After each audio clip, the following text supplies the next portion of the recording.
परम पूजनीय श्री श्री गुरु माँ के चरणों में कोटि कोटि वंदन करते हुए आइए हम आरंभ करते हैं योग और उपासना का। योग में उपासना का महत्व। योग किस लिए है? जो अभी हमने देखा था कि योग दिवस निकला, तो योग दिवस है या एक दिन में तो योग परमात्मा से नहीं हो सकता। तो योग दिवस हम मनाते हैं उस ओर जागृति के लिए मनाते हैं कि हमारे चेतना का विकास उस ओर हो, लेकिन एक दिन के से ये नहीं होता। इसमें पूरा जीवन एक यज्ञ की तरह हमको जीना पड़ता है। अंतर मन में हमारे जो निहित है परमात्मा, अंतर मन कहें या बहिरंग, वो तो सर्वात्मा है, सब और एक ही है। तो योग का क्या अर्थ हुआ? हम उससे बिछड़े नहीं हैं तो मिलेंगे कैसे? योग का अर्थ तो होता है कि दो का एक हो जाना, लेकिन जो प्राप्त है उसकी प्राप्ति कैसी? शरीर भी हमको मिलता है, कर्म भी हम करते हैं, कर्म के फल भी हमको मिलते हैं, लेकिन एक जो मिला मिलाया है उसको नहीं पहचानना, अविद्या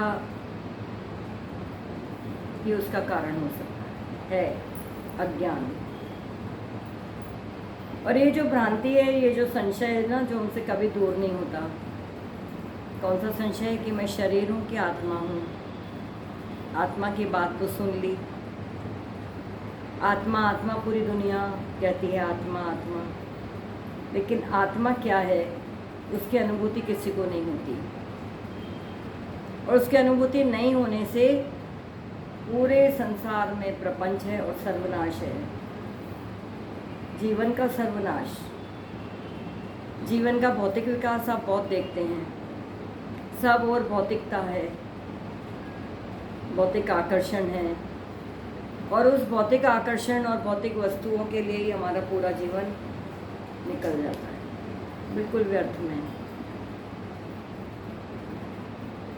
अंतर्मन में जो चेतना का विकास होना चाहिए, उसके लिए हमें इनर इंजीनियरिंग चाहिए। हमारे भीतर हमें बहुत सावधानी और जागृति की ज़रूरत होती है, और ये सावधानी और जागृति सत्संग के बिना नहीं आ सकती। और सत्संग क्या है? जो सनातन वाणी है, जो सनातन वचन है, जो सनातन ज्ञान है, जिसे हम ब्रह्म ज्ञान कहते हैं, उसके इतर और कुछ भी नहीं है। सत का संग ही वो है। सत का संग हम कितना भी मनोराज्य फैलाएं, बहुत सारे तरह तरह की वाणी बोले, अलंकृत वाणी, उससे सत्संग हो जाएगा, ऐसा नहीं होता। सत्संग जो है उसमें श्रवण, मनन और निधिध्यासन, 3 अंग महत्वपूर्ण हैं। योगी जो महायोगी है, महायोगी अर्थात जिसने जीव और ब्रह्म की एकता को समझ लिया, वो नित्य प्रति सन्यासी है, और उसकी वाणी से जो सत्संग आता है वही उद्धार कर सकता है। कथाओं में हमें रस बहुत आ सकता है, लेकिन वो रस वो हमारे भीतर से मिला हुआ नहीं है, किसी का दिया हुआ रस है। हमने चखा, लेकिन चखने के बाद उसको पाने का प्रयास करें तो पुरुषार्थ है। आज दुख की बात यह है कि समस्त संसार एक इंद्रिय जाल में फंसा है, मोह जाल में। शरीर का और जीवन का दुरुपयोग हम कर रहे हैं, इसको कलयुग कहते हैं। जिससे हमें उसी की पहचान नहीं होने से हम किस ओर जा रहे हैं ये हमको पता ही नहीं, पतन की ओर जा रहे हैं। आप कितना भी अच्छे से अच्छा खा लीजिए, अच्छे से अच्छा पहनिए, एरोप्लेन में घूमिए, या आप शिपिंग के मालिक हो सकते हैं, एरोप्लेन में घूम सकते हैं, परंतु ये सब आपको सुख शांति नहीं दे सकता। कोई भी एक ऐसा व्यक्ति धरती पे बता दीजिए जिसके जीवन में दुख ना हो, तनाव ना हो, भय ना हो। सबके जीवन में तनाव है, भय है, दुख है, और ये परिणाम किसका है? उल्टी दिशा में जीवन जीने से। जो हम हैं नहीं उसको मान के आप जी रहे हैं, तो हम मनुष्य कहलाने योग्य हैं क्या? हमको चिंतन करना चाहिए। शास्त्र कहते हैं अथातो ब्रह्म जिज्ञासा। उपनिषद पुकारती है आपको कि आओ मुझे अपनाओ, मेरी गोद में बैठो। परमात्मा आपको पुकारता है, लेकिन हमें सुनाई नहीं देता, क्योंकि हम संतों की वाणी की अवहेलना करते हैं, सत्संग जीवन में नहीं है। तो किसी भी प्रकार का किया गया सत्कर्म आपने बहुत लगन से किया हो, बहुत मेहनत से किया हो, बहुत अपना धन लुटा के या परिश्रम करके किया हो, लेकिन उसका परिणाम पुण्य होता है। ध्यान से सुनिए इस बात को। पुण्य होता है, वो अकर्म नहीं होता, निष्कर्म नहीं होता। इसलिए उसको करते करते हमारे भीतर ब्रह्म का प्राकट्य नहीं होता। जहाँ निष्कामता है, निस्वार्थ भक्ति है, वो परिणाम किसका है? वो हमारी निष्कामता का। हमारे सबसे पहले निष्कामता कब आती है? निष्कामता ऐसे नहीं कि हम तो कुछ भगवान से चाहते नहीं है, इसको निष्कामता कहेंगे। निष्कामता जब आती है जब शेष मांगने को ही कुछ नहीं रह गया। क्या मांगना प्रभु से? जब प्रभु ही प्रभु है चारों ओर, तो मांगेंगे क्या चीज़ मांगेंगे आप? सर्वत्र वो है जड़ और चेतन का, यहाँ पे कुछ भेद ही नहीं है। हमको कुछ वस्तुएं यहाँ जड़ दिखाई देती हैं, उनके हम मालिक बन जाते हैं जड़ वस्तुओं के, और जो हमारे आसपास संबंध हैं हम उनके भी मालिक बनना चाहते हैं, है ना? ये मैं हूँ और ये मेरा है, ये मालकियत है।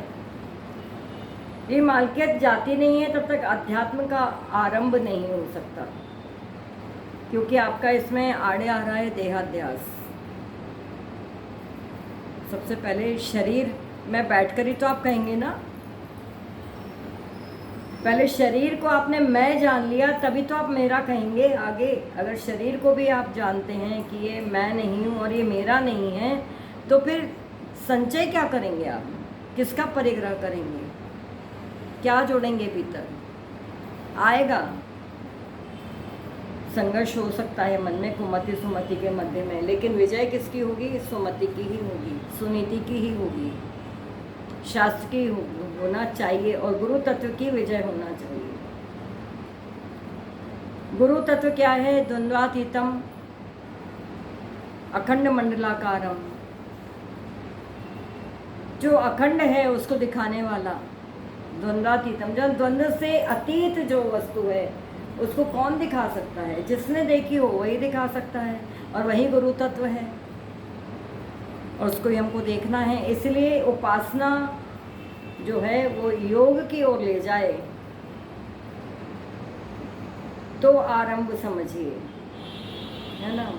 बाहरी पूजा, फिर आंतरिक उपासना, आराधना, अर्चना, वंदना। बहुत लोगों को करते हुए देखा है, पूजा बहुत ध्यान से करते हैं, विधि विधान से करते हैं, लेकिन फिर भी चित्त में विश्रांति नहीं है, चित्त में ज्ञान नहीं है, संतोष धन नहीं है। बहुत लोगों को मैंने ये भी देखा है कि हम ये भी जानते हैं कि संसार मिथ्या है, स्वप्न नगरी है, लेकिन कहीं तो हमारा अहम और हमारी मालकियत बाकी रहती है, देखा है। क्योंकि हम कई बार ऐसा होता है कि हम कहते हैं नहीं वो तो मेरी वस्तु है, मुझको तो मिलना ही चाहिए, केस चल रहा है तो वो वस्तु तो मेरी ही है, मिलना ही चाहिए। जब आपने मिथ्या जान लिया तो फिर क्या मेरा और क्या तेरा? इस जन्म में हमको लगता है कि वो वस्तु मेरी है। हो सकता है कि पिछले पूर्व जन्म में आपने किसी का ऐसा छीना होगा, आज उसने छीन लिया, इसलिए निर्णय हमारे हक में नहीं आता। लेकिन हम कहते हैं नहीं ये तो मेरी ही है, क्योंकि इस जन्म में हमने यही जाना ना कि ये मेरी है। जो मेरापन छोड़ दे, सारा अधिकार छोड़ दे, अधिकार पहले छोड़ दो अपना। कहाँ पे छोड़ दो? मैं और मेरा नहीं, सब प्रभु का है,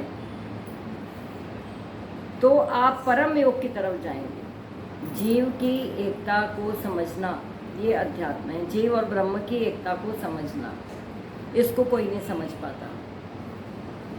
इसलिए जीवन तो हमारे हाथ में है, लेकिन सब बिखरा हुआ है। जैसे सुलझे हुए धागे को आप फैला दो, धागा जब तक रील में लिपटा रहता है सुलझा रहता है, उसको आप खोल खोल के फैला रहे हैं। सुलझाते सुलझाते कितनी गठान लगेंगी और कितनी जगह से टूटेगा। हमारी नासमझी का परिणाम हमारा जीवन है, पूर्व पूर्व जन्म का। लेकिन अब आपको समझना है, अध्यात्म समझने का नाम है ना वहाँ प्रवृत्ति है ना निवृत्ति। अगर आप प्रवृत्ति भी कर रहे हैं, कुछ छोड़ना है, ये छोड़ना है, ये छोड़ना है, तो भी कुछ हासिल नहीं होता कि यहाँ छोड़ने और पकड़ने का है क्या। जब एक परमात्मा है तो क्या पकड़ा जाएगा और क्या छोड़ा जाएगा। घर छोड़ा जाएगा, जंगल में रहेंगे तो जंगल में रहेंगे, फिर शहर में आएंगे, कहाँ गति कर रहे हैं। हमारी नासमझी हमें कहाँ लाके खड़ा करती है। तो अष्टांग योग हमको समझना है, यम नियम से आरंभ होना चाहिए। यम नियम पहले हमारे लिए हैं, फिर बाद में दूसरे के लिए। देखो यहाँ पे आपको जो निर्देश दिए जाते हैं उसको आपको समझना चाहिए।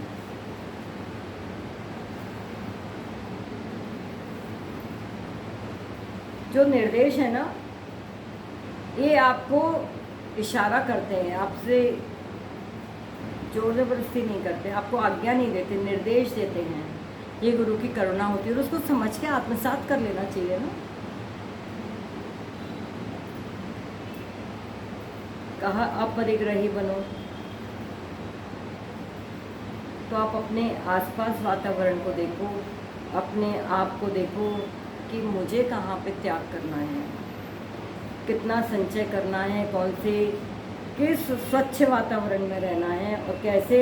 क्योंकि मैंने हमेशा कहा है, बाहर और अंदर आपकी मनोवृत्तियों का ही साम्राज्य है, आपका आउटर।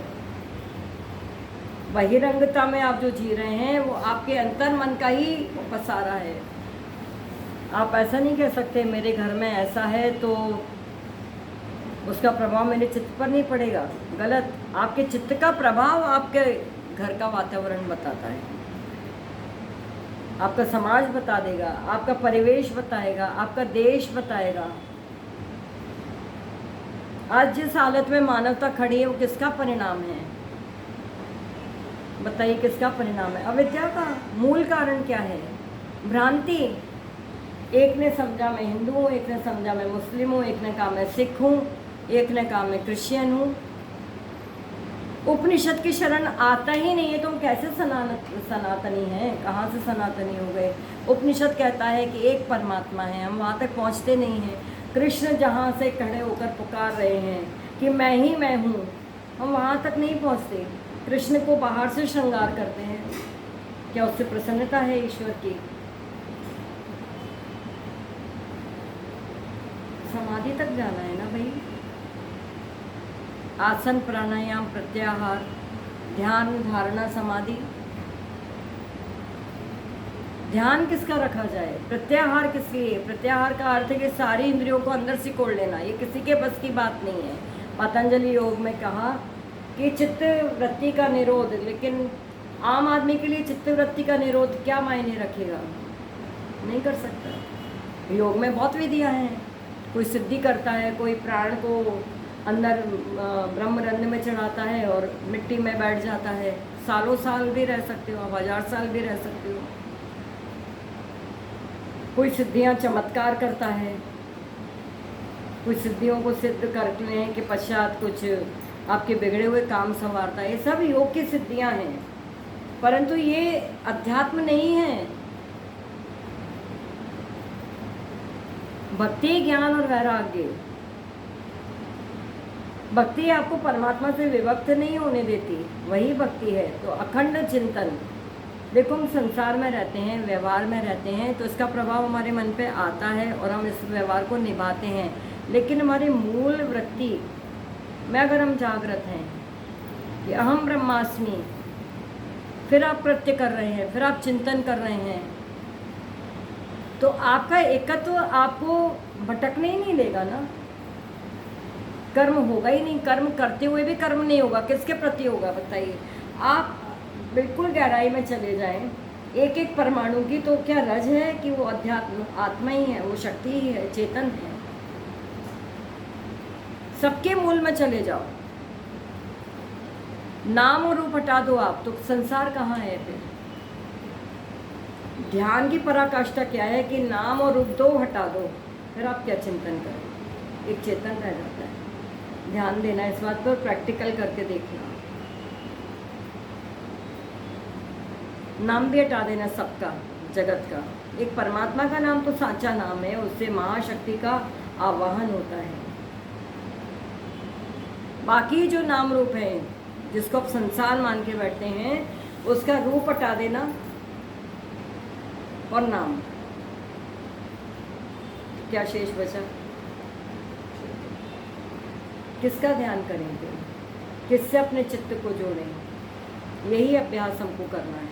यही उपासना जब गहरी हो जाएगी ना आपकी ये उपासना, तो यही उपासना एक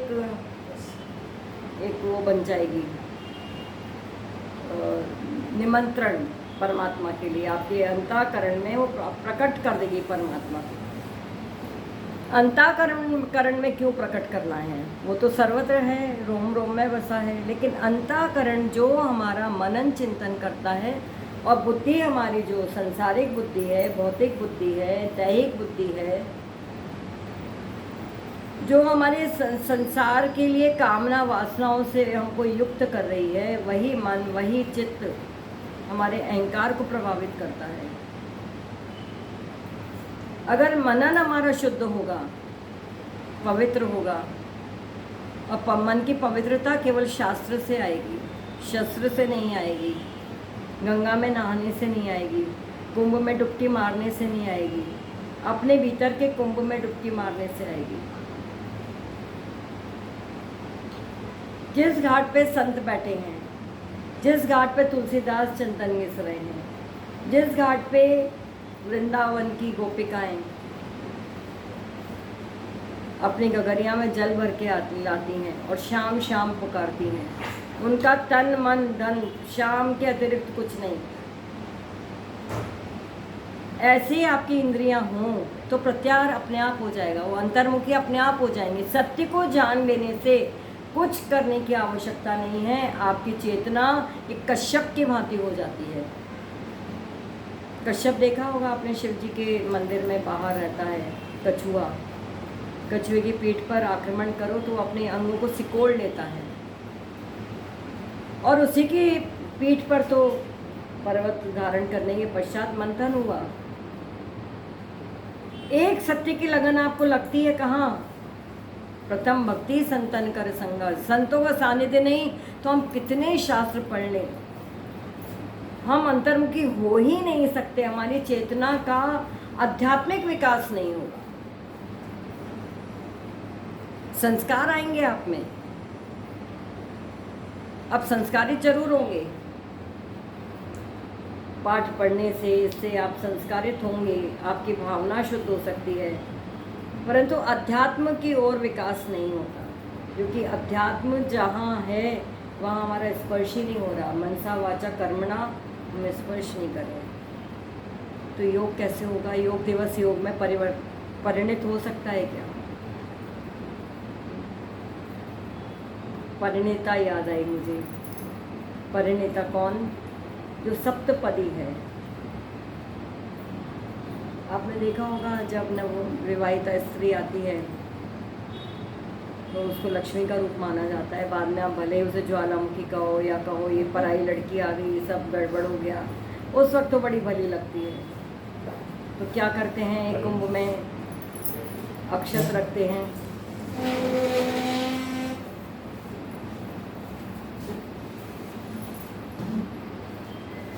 एक परात में कुमकुम भर के जल रखा जाता है, और उसमें उसको पाँव रख के उसके पाँव हमारे प्रवेश द्वार से लेके कक्ष तक जाती हैं, लेकिन बाद में इन चरणों की महिमा बदल जाती है। लेकिन जो सप्तपदी है, वास्तव में सप्तपदी है, वो तो पार्वती है, वो शिवा है, जो शिव को वरण करने के लिए उत्पन्न होती है। आपके भीतर की शिवा सती रूप में भी नहीं कह सकते अभी हम, क्योंकि हमें अभी तो संशय भी नहीं है हमारे भीतर। संशय तो आरंभ है जिज्ञासा का।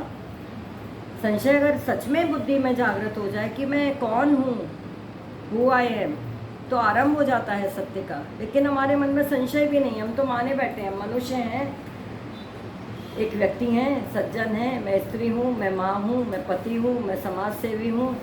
कितने टाइटल्स हमारे ऊपर हैं, कितने शीर्षक आपके ऊपर है, आप उसको हटाना नहीं चाहते, क्योंकि सत्य को आपको पहचानने से आपको प्रयत्न ही नहीं करना, सत्य की ओर देखना ही नहीं है। ईश्वर के को बाहर देख के आप करो, कैसे होगा? होता ही नहीं है। शिवा और शक्ति परिणीता कौन है? जिसने अपने आप को अर्पण कर दिया उस सत्य में, और वो सत्य में लीन होने के पश्चात पता चलेगा कि आनंद लहरी क्या है, सौंदर्य लहरी क्या है। आपका जीवन सौंदर्य लहरी है, आपके जीवन में सत्यम शिवम सुंदर है। इसलिए गुरु आपको बारंबार आपसे क्या मांगता है? पूर्ण समर्पण, पूर्णता चाहता है, क्योंकि प्रभु पूर्ण है। और गुरु नानक जी ने भी कहा, पूरा प्रभु आराधिए, पूरा जाका नाम। आप पूर्ण हैं, लेकिन हम अपूर्ण बैठे हैं, क्योंकि कहीं हमने आसक्तियां बचा रखी हैं अपनी। पूर्ण समर्पण नहीं किया आराध्य को, और पूर्ण नहीं किया जब तक प्रेम प्रकट नहीं होता। इसको प्रेम नहीं कहते। ईश्वर प्रेम है। जहाँ प्रेम होता है, निस्वार्थ, निष्काम, इसलिए तो कहा है कि प्रेम गली अति सांकरी, तामे दो न समाये। प्रेम हमेशा एकाधिकार चाहता है, लेकिन संसार में प्रेम नहीं है। प्रेम में जहाँ अपनी वासना की पूर्ति दिखाई देता है ना, वहाँ आदमी का समर्पण होता है। जैसे जो माँ अपने बच्चे को पालती है, जैसे ही पत्नी आती है ना, वैसे ही माँ उसके लिए अलग हो जाती है। अब पत्नी महत्वपूर्ण हो गई, जो पत्नी कहेगी अब वही होगा, क्योंकि अब दिखता है कि इससे ही मेरा जीवन है, इससे मेरी कामना, इससे मेरी वासना, इससे मेरे जीवन का निर्वाह होना है। तो फिर हम कहते हैं किसी ने लड़की दी, माँ अपने लड़की को भी दे देती है। कहाँ अधिकार रहता है? अधिकार की तो बात ही छोड़ दीजिए। अगर अध्यात्म हो जीवन में, तो जिस माँ ने जन्म दिया पहले उसकी सेवा है। इसलिए कहा कि आचार्य देवो भव, पितृ देवो भव। पहले हम इन जो हमारे सामने प्रत्यक्ष देव है, इनकी तो पूजा कर लें, इनको तो मान लें। हाँ, वो कुटिल हैं आपके लिए तो बात दूसरी है, लेकिन माता पिता कुटिल नहीं होते, तो निस्वार्थ योगी होते हैं। भगवान के इस जगह पर उनका स्थान होता है। तो जो योगी है उसके मन में क्या होता है? वसुदेव कुटुंबकम की भावना होती है। इसलिए ये सौंदर्य लहरी जो आदि शंकराचार्य जी कृत है, बहुत सुंदर है।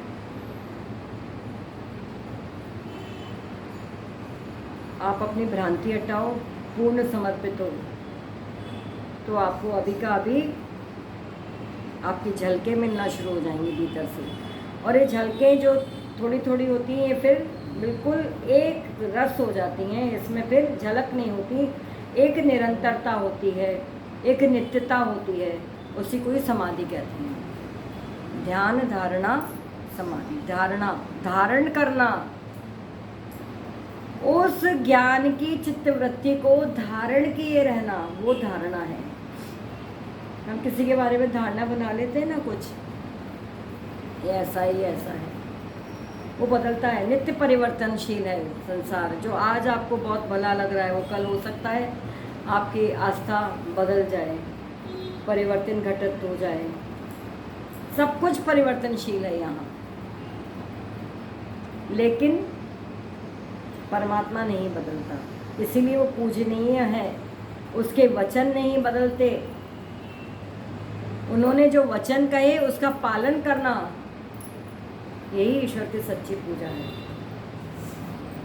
हृदय को मंदिर बनाओ पहले, जिसका हृदय मंदिर बन गया उसको फिर मंदिर, वो गया ना गया, वो 50,000 जो जिन जिन से मिलेगा उनके हृदय को छुएगा, हृदय के कपाट खोल लेगा। हृदय में, हर मनुष्य के हृदय में एक ईश्वर है, उसको जागृत करना है। इसके लिए ही एक संत बिल्कुल धरा पर उतरकर, कभी कभी दलदल में भी उतरता है, क्योंकि जो जहाँ है उसको वहाँ से उठाना है। उसको आपकी नज़र में गलत हो सकता है कि ये बात गलत है, ये सही है, लेकिन संत की दृष्टि में केवल करुणा होती है। अगर कोई दलदल में है तो वो दलदल में उतरेगा, उसको वहाँ से लाएगा। क्यों? एक ही मूल कारण है, सबको परमात्मा की ओर ले जाना। इसलिए संत के कार्य को समझना आम आदमी के बस की बात ही नहीं होती, समझ ही नहीं सकता। किसको कहाँ खड़ा करना है, किसको कहाँ से उठाना है, किसको कहाँ से, किसी कौन, अलग अलग स्तर पर चेतनाएं खड़ी हुई हैं, अलग अलग स्तर पर मन खड़े हुए हैं, अलग अलग स्तर पर जीवन बिखरा हुआ है, किसी का कहीं, किसका कहीं, किसी का कहीं। सबको आलिंगन करता है पहले वो प्रेम से, और प्रेम की गुटी से ही वो आगे ले जा सकता है। इसलिए प्रथम परमात्मा है। इसलिए योग में रहिए। किसके? संतवाणी, गुरुवाणी से पहले योग मन में धारण करो, ये योग की पूर्णता है। समाधि जहाँ समाधान हो गया, जिस दिन संतुष्टि आपको हो जाएगी ना, उस दिन स्पष्ट दिखेगा सब कुछ परमात्मा है। जो अभी हमको दिखता नहीं, हम कहते हैं आँख से नहीं दिखता, क्यों नहीं दिखता? हर इंद्रिय से, एक रोम रोम से परमात्मा दिखता है ही वही। न दृष्टि है, न दृश्य, न दृष्टा है, सब एक है।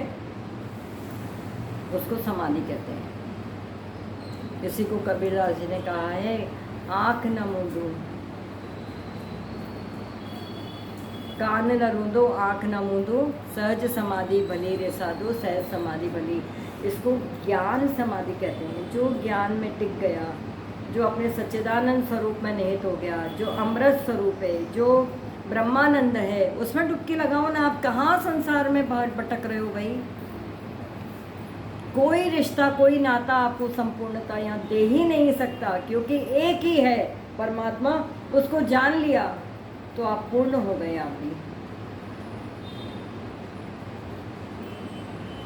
भक्ति, मुक्ति, मुक्ति किससे? फिर मुक्ति तो हमको संसार से चाहिए, अहंकार से चाहिए। परमात्मा से मुक्ति तो होती नहीं है। परमात्मा प्रेम है, इसमें तो डूबा जाता है, और जो डूब गया वो बाहर निकलना ही नहीं चाहता। ये तो समाधि है भाई, इसमें से कौन आने का सवाल ही नहीं उठता बाहर, क्योंकि शेष जो आपको दिख रहा है वो आपको तलहटी में जाना पड़ेगा ना। वहीं पे जहाँ वो बैठा है प्रेमी, वहाँ आपको जाना पड़ेगा, वहीं तो आपको बैठना होगा, वहीं तो आपको अपने गुरु के दर्शन करने पड़ेंगे। उस प्रेमी के दर्शन हृदय की अखियों से होते हैं, तर्क वितर्क से नहीं होते। इसलिए जो गुरु को जानता है वो खुद नहीं बचता। जैसे नमक की बोरी समुद्र चली ढूंढने के लिए कि मैं देखूं तो समुद्र खारा कैसे है, तो किसी ने कहा इसमें नमक है। नमक की बोरी ने कहा मैं तो यहाँ पड़ी हूँ भाई, मैं कैसे, मैं तो बाहर हूँ। उसने बोला जाओ देखो, खुद चले जाओ। वो चली और ऐसी घुली कि कुछ बोलने को शेष नहीं रहा। कौन कहाँ है, एकत्व को जान लिया। तुम एकत्व को जानने यहाँ पे आए हो। ये वसुंधरा एक जागृत मंदिर हो जाए। पृथ्वी नृत्य कर रही है, पृथ्वी अपने परमात्मा के लिए, सूर्य नारायण के आसपास। आप उसके गोद में बैठ के क्या कर रहे हैं, तेरा मेरा, उससे बेखबर वो नृत्य कर रही है। नर्तन हो रहा है ना हर जगह। उस नृत्य को देखो तो महारास में प्रवेश है, नहीं तो उठा पटक करते रहो। इस संसार में कहीं कुछ है नहीं, जो है वो भी आपका नहीं है, और जो है, जो आप जिसके हो, जो आपका है उसको जान लो तो रस ही रस है। इसलिए रसो वैसा। तो योग की पूर्णता इसी में ही है। योग क्या, जीव जब उसमें घुला मिला था, जान लिया तो बस फिर क्या शेष रहता है ना। मैं नहीं, मेरा नहीं, ये तन उसी का है दिया।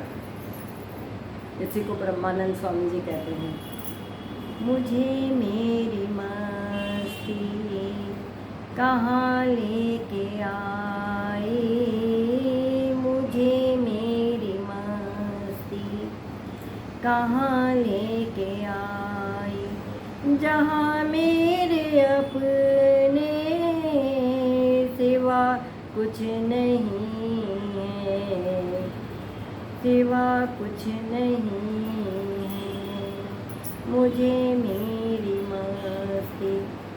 भले वो रोए, उलझे, संघर्ष करे,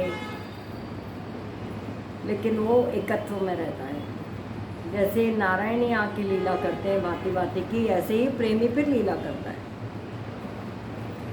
तो आप चाहो तो ये प्रेम का निमंत्रण है, ये सत्संग स्वयंवर है, और नहीं चाहो तो आपकी मर्जी है। इतना कहते हुए वाणी को विराम देती हूँ। जय जय श्री राम। ओम पूर्णमद पूर्णमिदं पूर्णात् पूर्णमुदच्यते पूर्णस्य पूर्णमादाय पूर्णमेवावशिष्यते। ओम शांति शांति शांति।